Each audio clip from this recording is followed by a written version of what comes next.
True greatness is rarely born in a moment of inspiration. It is forged over time, through discipline, repetition, and patience. For Miyamoto Musashi, the undefeated samurai, and Sun Tzu, the ancient strategist, the secret to mastery was not hidden in talent, but in the daily work. Musashi famously said, "You must understand that there is more than one path to the top of the mountain, but every path requires constant training." He believed that without practice, even the most talented warrior would falter in battle. Victory, he wrote, was won before the sword was drawn in the dojo. The mountain paths, the silence of morning routines. Sun Tzu expressed it differently, but with equal clarity. Victorious warriors win first, and then go to war. What he meant was that preparation, discipline, and consistency were the foundation of all success. The general who drills his troops daily needs fewer battles. The strategist who rehearses every outcome rarely panics. The leader who trains his mind avoids disaster. This reflection explores the ancient wisdom of relentless training, how practice builds power, and how repetition sculpts not just skills, but the very soul of the warrior. Musashi's life was a life of training. From an early age, he walked the path of the sword, but his practice extended far beyond combat. He painted, wrote poetry, meditated, studied the weather, the terrain, and the rhythm of human movement. To Musashi, training was not something you did, it was something you lived. Every act, he believed, was a chance to sharpen the spirit. He warned against those who sought shortcuts or glory without groundwork. Respect Buddha and the gods, but do not rely on them. In other words, don't wait for miracles. Trained Sun Tzu taught that discipline begins in peace, not war. His soldiers were drilled constantly, every formation practiced until it became instinct. He writes, "If troops are punished before they have grown attached to you, they will not be submissive. If they are not submissive, they will be practically useless." He understood that practice creates connection and connection creates trust. Modern life often rewards speed. We want results without repetition. But Musashi and Sun Tzu teach the opposite, that repetition is the way, that through daily practice, we align our mind and body until they move together, until action becomes expression, until response becomes presence. Training is not glamorous. It is often quiet, solitary, and unseen, but it is where the edge is sharpened. Musashi would draw his sword thousands of times, over and over, until the movement no longer required thought. This wasn't boredom, it was devotion. When the moment of combat came, there was no hesitation. The body moved because it had been carved by repetition. Sun Tzu similarly warned against relying on sudden brilliance. He preferred slow, steady advantage. The skillful fighter puts himself into a position which makes defeat impossible. He writes, "That position is built day by day." True practice is not about perfection, it is about presence. Musashi writes, "The way is in training, not in outcomes, not in performance, but in the daily sharpening. The act itself is the goal." And so, every repetition becomes sacred. Every morning ritual, every quiet study session, every set of disciplined breath becomes a declaration, "I am becoming." Consistency is more powerful than intensity.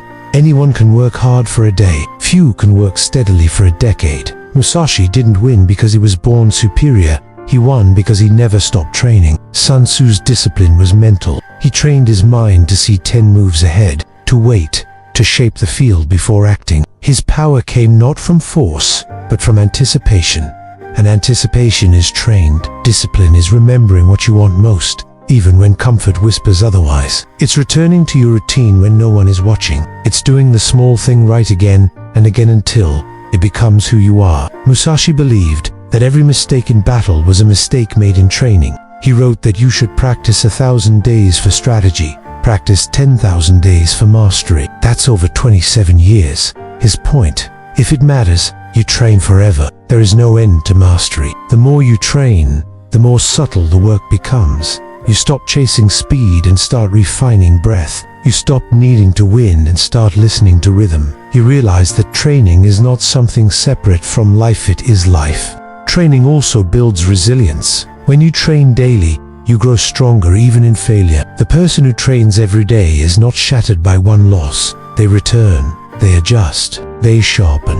Practice builds emotional endurance. In a distracted world, training is an act of rebellion. While others chase novelty, you return to the fundamentals. While others look for hacks, You look within. You become unshakable because you are grounded in something deeper than hype. Sun Tzu knew that preparation creates peace. He believed that the greatest victory was the one that required no battle.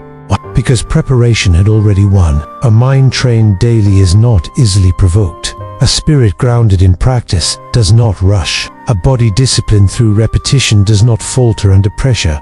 Musashi's training made him fluid. He could read any style, adapt to any movement, because he had trained not just form but freedom. He didn't cling to one method. His daily practice allowed him to respond without ego. To build a life of mastery, you must train more than your craft. Train your patience, train your silence, train your ability to return after failure, train your willingness to keep going when the spark is gone. Training builds identity. Each repetition whispers, "This is who you are," not the result, not the applause, the ritual. Musashi taught that you must never stop observing. He believed the warrior must be as alert in peace as in combat. That too is training the discipline to remain awake. Sun Tzu emphasized adaptability. He writes, "In the midst of chaos, there is also opportunity, but you only find it if you've trained your perception, if you've studied the terrain, if your eyes are used to looking. A life without training is reactive. A life with training is intentional." So what does training look like for you? It may not be with a sword, but it is in how you rise each day, how you hold your word, how you treat your focus, how you commit to your process. Whatever your path, art, leadership, business, creation, the way is in training. Do the thing today. Do it again tomorrow. Do it even when you feel off. Do it until it becomes breath, until there is no difference between the artist and the act, the warrior and the movement, and one day, without needing to force it, will emerge. Grace, flow, power, not from talent, not from chance, but from the sacred rhythm of relentless practice. That is the legacy of Musashi, the strategy of Sun Tzu, the gift of the daily path. Did you like the story? Share with friends who'd enjoy it, and hit subscribe. Wishing you all the best. Did you like the story? Share with friends who'd enjoy it, and hit subscribe. Wishing you all the best.